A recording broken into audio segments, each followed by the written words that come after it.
So, okay. You know, when we use the word range, what it will give to us in Python. So if we use a range and we pass it 11,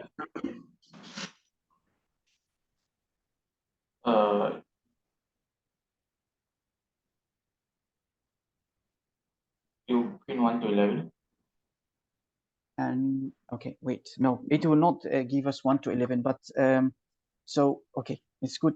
There is no worries when you say something that is not 100% accurate. It's my job to fix everything with you. I know very well that, like you explained that. So, do you know very well how the for loops work or no? What? Sorry. How the for loop work?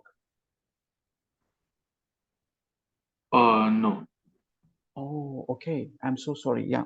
Um, okay. Yeah. Then let me think then how to. Okay. I would say I would comment here these lines. So let me see if we are able to print something here. So and we say range range, for example, 10. Let me see if this can print properly or not.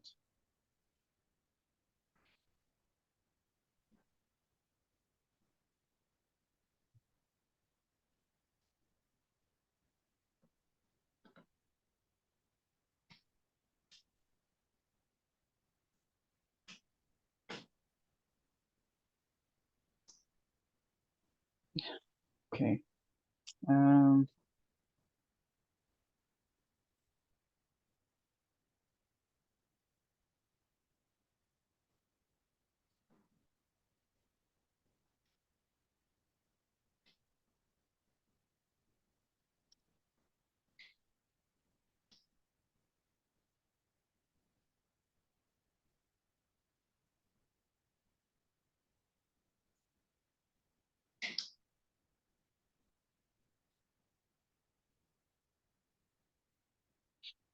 So Joy, okay, a for loop, we use for loops is it's a kind of loops that Python allow us to create to be able to how to say we can. Do you know what's the meaning array?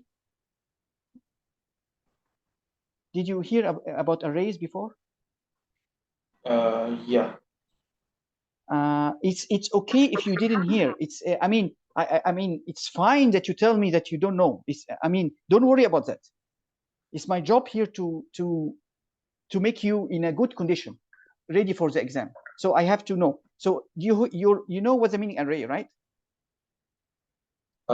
Yeah. It's like it stores item, right? It store yes, it store items, a list of items. The list of items can be strings. It can be a list of integers. It can be a list of floats, whatever.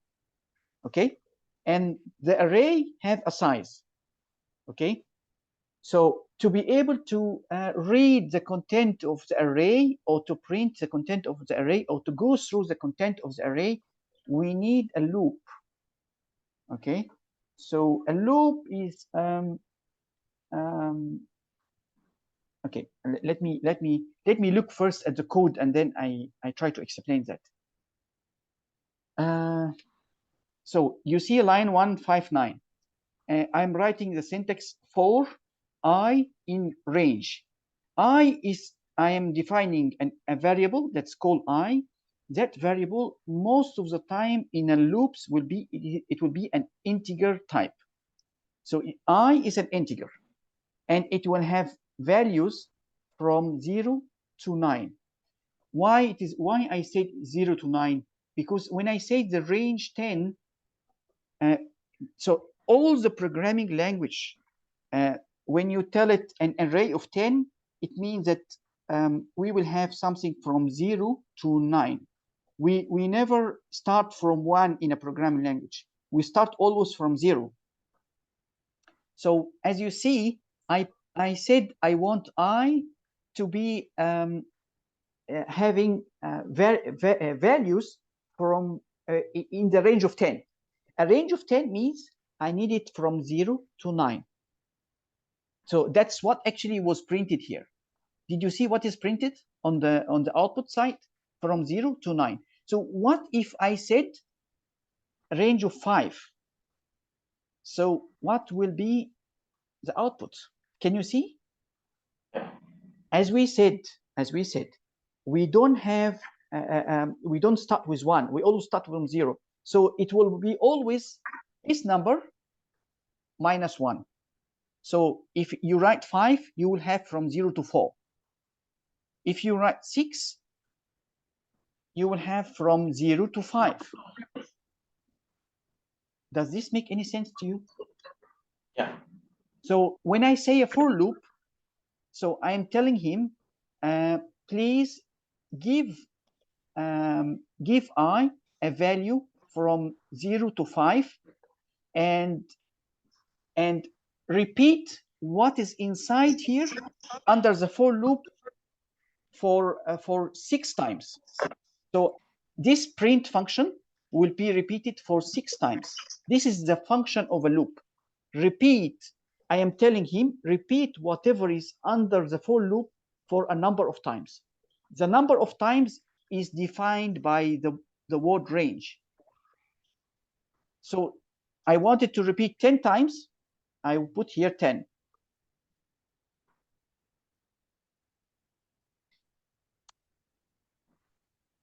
Joy, are we on the same page? Yeah. So Joy, do you see when I write, did you see what I changed here on the print? Yes. Okay.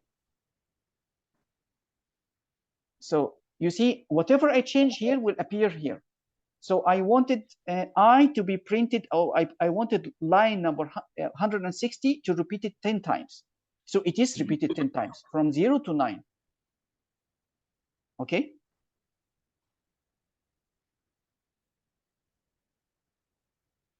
Joy. Yeah. Okay. So if I want to print the word joy for 2 times or even 3 times.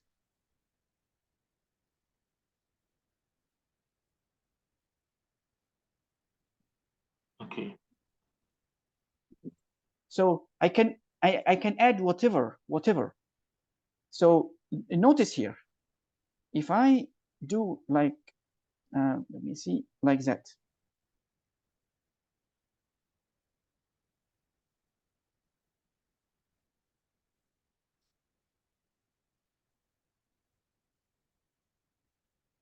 Did you understand what happened?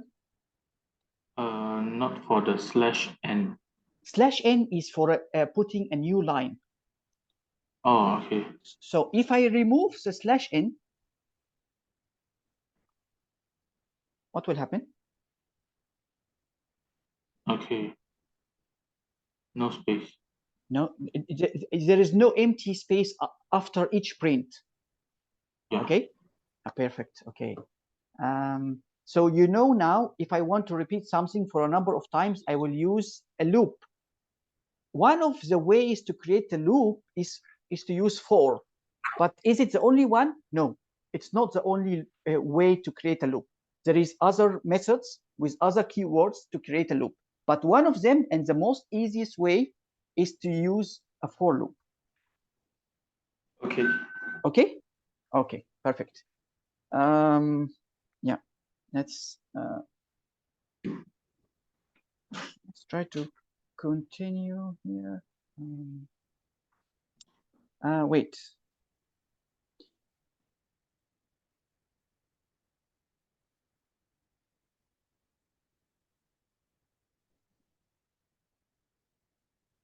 Okay, so can you see now here, he is defining a function that's called table. This table is taking a parameter that we call it num. What actually, so what actually he wanted to do here? He want a function that display a table of a number that is passed as a parameter. So let's say, you know the multiplication table, right? So if we talk about the multiplication table of number 2, it means that we need to print 2 times 0, 2 times 1, 2 times 2, 2 times 3, okay, until we reach 2 times, for example, 10. Okay, so 2. So if you look here, so here he will pass 2. He will call the function table and he will pass 2 to it. Okay, because he wants the multiplication table of 2 to be printed. Okay, so but as you notice here, we have something that is fixed and we have something that is always changing in every line that we print.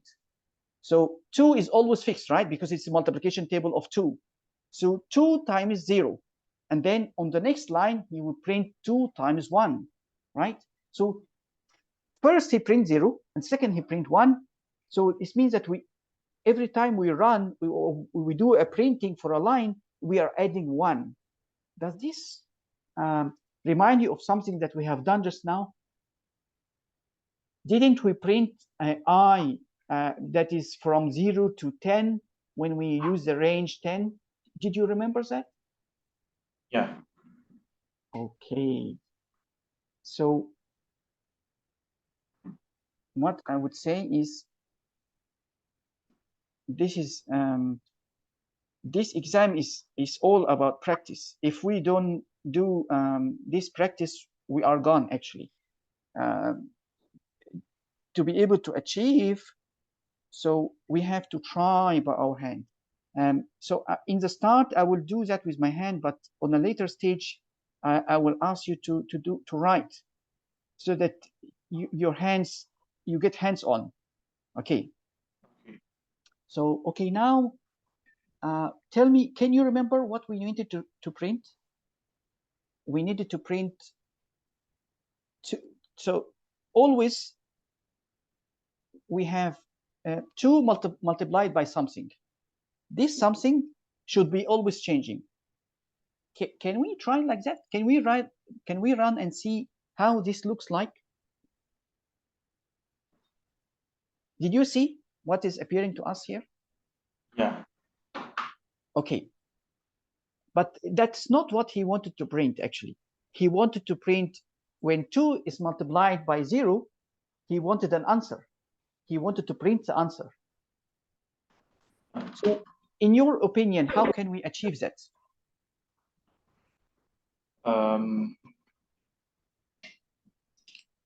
Two. Okay. Equals to inside the print bracket. Okay. That equals to 2 times I. 2 times I. Okay, that's actually a smart way.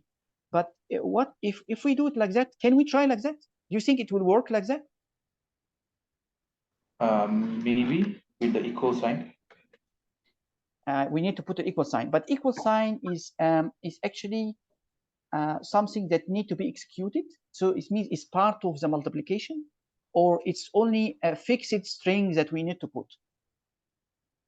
Because wait, so did you see here? Did you see what I am highlighting here? When 2 and x, actually x have no, so it's between double quotation means it's a string. It's just printed to us and as it is. It doesn't do any arithmetic operation on it. Okay, so if we want to print something that is as a string, equal is actually in our case is a string, so we have to put it like that. Can we try like that? Yeah.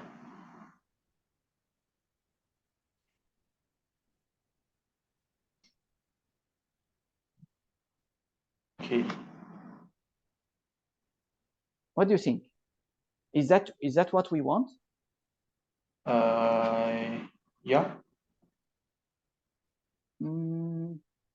But what if we want to print from 0? So because okay, most of the multiplication tables that we know is start from 0 until it reach 10. So how can we reach 10?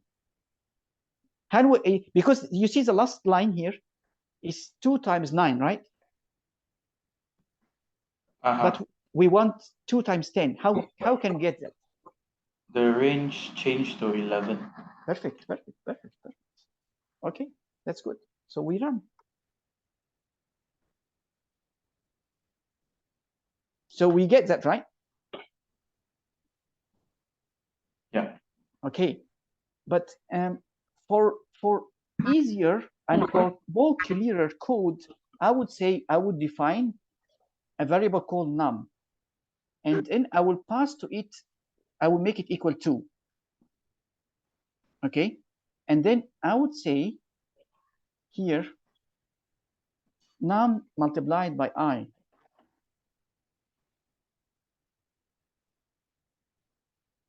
So, and I would also say here I will put num. So do you think if we run like that, it will give the same result or no? Yeah. So it's the same, right? Yeah. But what is the benefit of me changing this kind of change? You can change the variable of num easily. Without changing anything on the print, Yeah. without touching the print. So always the print will be the same. I just need only to write like that, and then it will run the whole code again for whatever I want. Yeah. So making things general, okay, and that you are able to change it with parameters or with variables. Actually, this is how you create functions. So now I would say I can easily create a function now. I can define. Can you give me a name of a function, please? What should we call that function? Uh, Multiplication. Or can we say print table? Okay.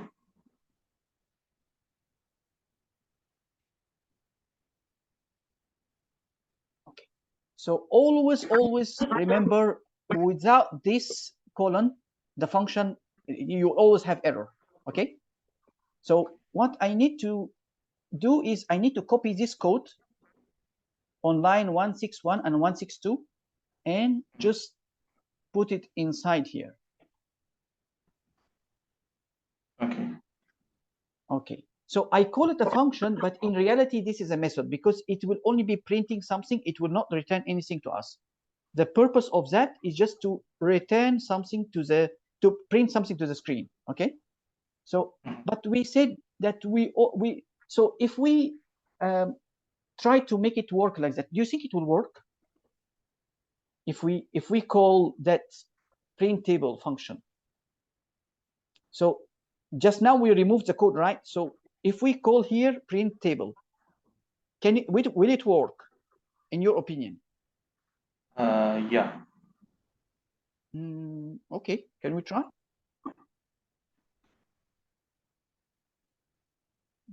That's interesting. Okay. So actually, yes, it worked, but suppose it worked for some reason that I mean, how to say? Did you hear before something called calling by reference and calling by value? Did you hear that term before? No.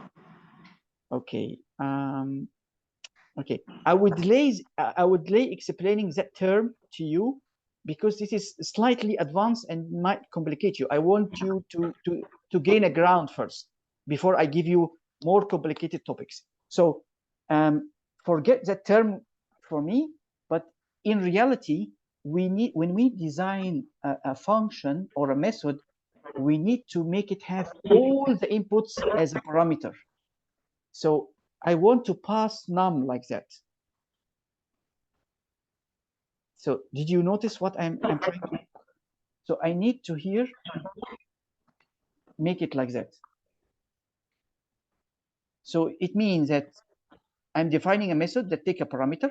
The parameter is called num, and based on num, the value inside num, then all this will be calculated. Does this make any sense? Yeah.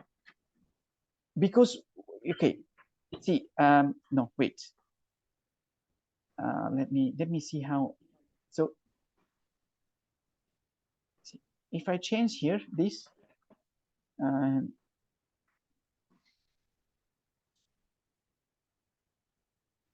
if I do like that, do you think the print table function will work? No. Why? Why it will not work?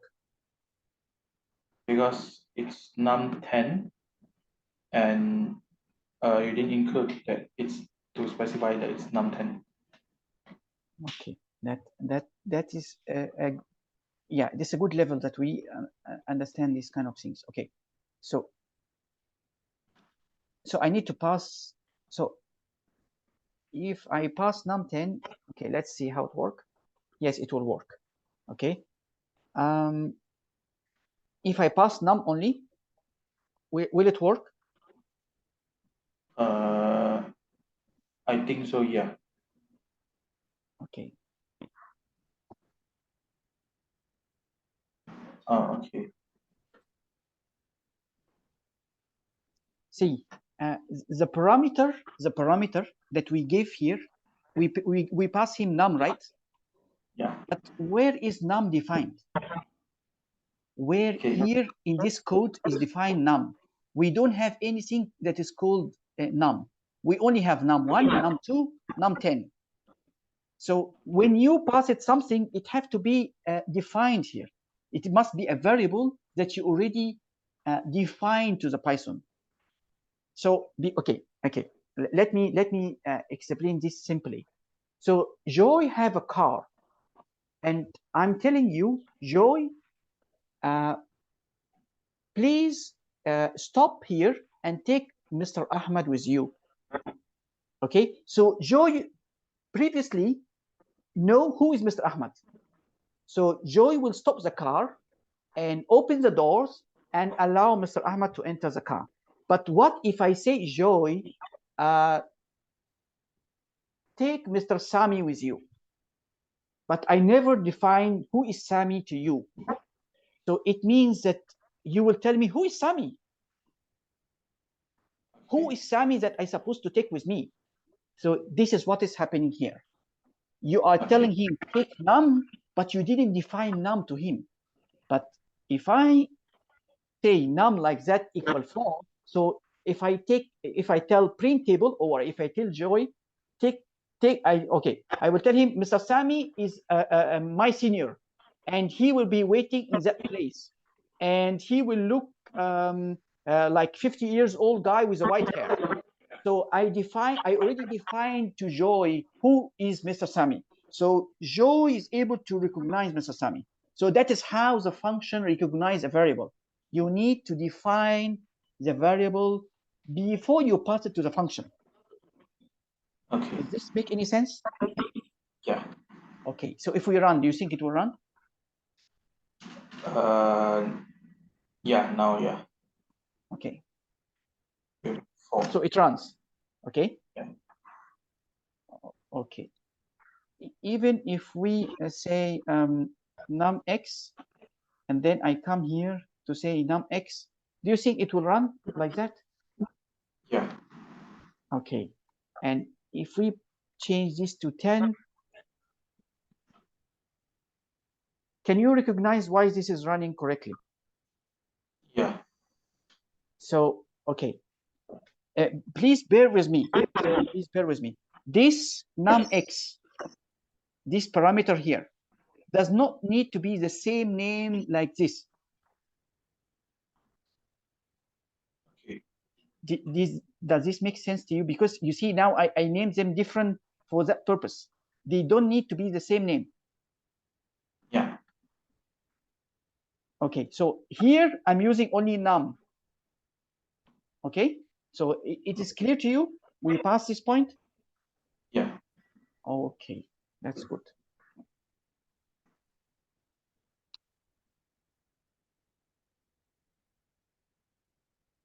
So actually, okay, so here Joy, we return back to the same. actually what we have done just now, we have printed what this guy have done here, but in just a different manner. But we achieved what he is doing here. We don't need to be, I mean, to be able for you to achieve in the practical, you need to understand, you don't memorize. This part is not memorizing.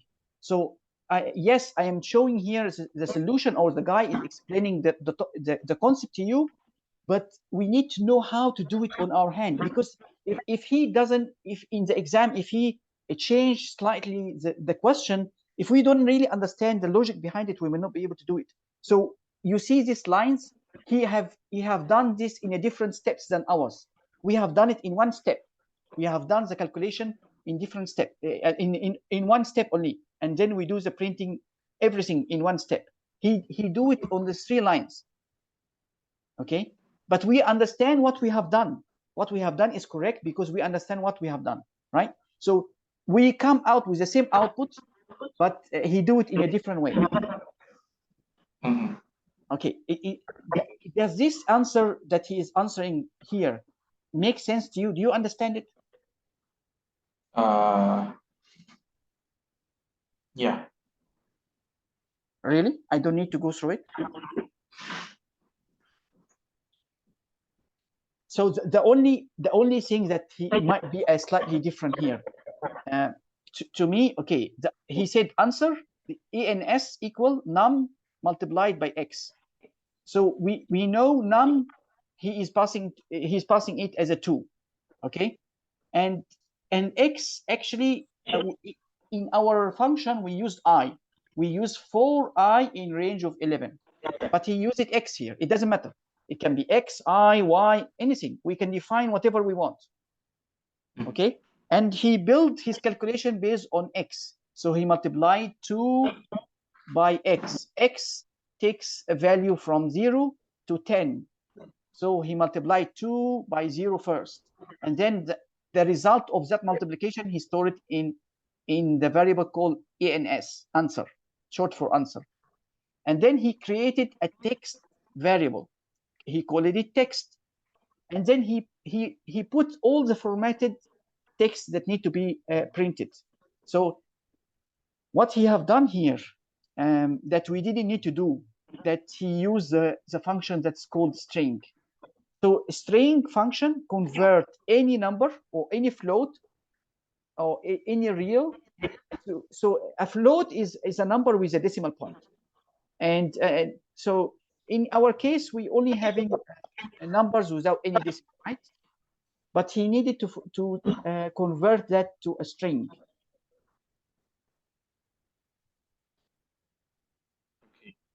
Okay, now wait, I know, wait, I need to show you this.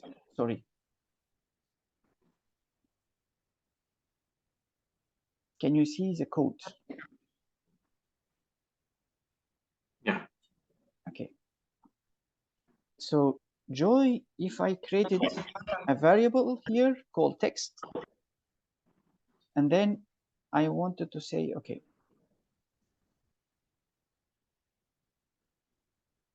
I wanted to say text. No, wait, not this way. Can I, if I do like that, this, so you see line 161, do you think that is Python will accept that or no?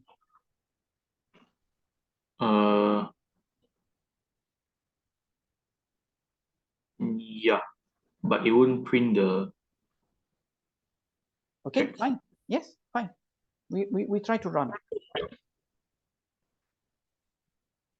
Can you read what is the error? Yeah. Can only concatenate a string to. So the plus sign here, is actually connecting 2 strings together. This is the original function of it. But so sorry, Joy, we have to close and we have to open again. I'm sorry. Okay.